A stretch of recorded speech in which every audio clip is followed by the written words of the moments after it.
other than what you guys have been up to, one thing I wanted to ask is this was actually the first SHOT Show in a while that neither I was there in January, Chris wasn't there in January. Yeah. Usually at least one of us is there. So was there anything that you guys saw, anything in the firearms industry that you were like, wow, this is awesome. I need to have this? I'd love to say that we did, but we rarely leave the booth when we're there. It That's just, true. it's probably the worst time for us to get around and see what's going on, see what's going on in Right. the industry, because we just never have time to get out of the booth and yeah, I didn't see much. I don't know, Phil. I don't think Phil got much out much either. Not not much. I'm just trying to think off the top of my head. Tell you, Yeah, attendance seemed like it was down significantly this year. Yeah, I was gonna ask how was it? Was it busy? I didn't really pay attention to much going on. Actually, I was speaking in in North Dakota at the time, so I got mhm. to spend January in North Dakota. It was minus 32. So Yeah, what you no, guys were in I say no balmy to Las that. Vegas? Yeah, it was. It was like Right. wow.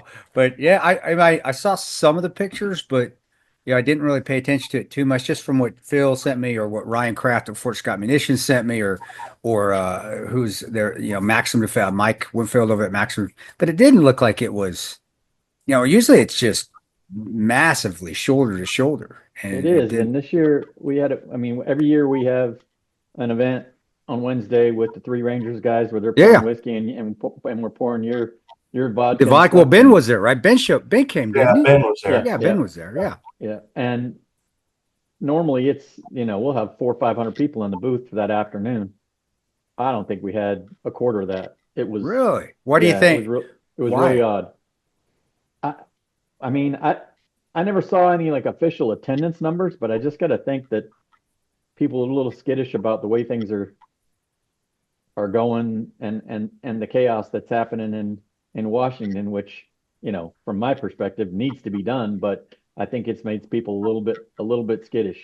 Well, I was going Well, to say, actually, I feel like it could be the opposite because everyone in the gun community knows that they say like Obama was the best gun yeah, salesman because I agree. I was going to say the when same the thing. Yeah. It government could be is that as trying to well, do the yeah. gun grabbing stuff, a lot of people want to stock up. They're like, wow, Yeah. there might be some laws down the pike of stuff being restricted. It's time to get it now before you can't. I mean, I could tell you even here in New York after Sandy Hook, which was really unfortunate, that was the last time you could buy an AR-15. And so lines were out the door until they had the ban, and now you can no longer buy that. So I feel like maybe because Trump is in office, people have calmed down a little bit, and they're like, I don't see any restrictions coming, so I don't need to be so worried about stocking up on ammo and guns.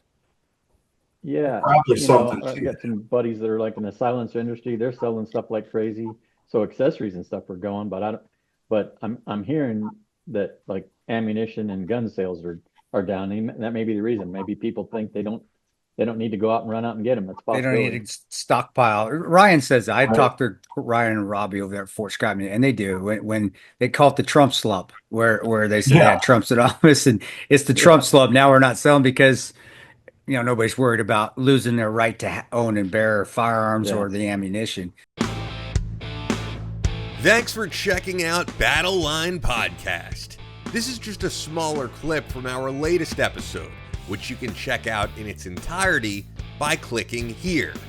While you're watching, be sure to hit the subscribe button and thumbs up the video to show your support. Now, if you'd really like to help us out, click the thanks button below to make a donation.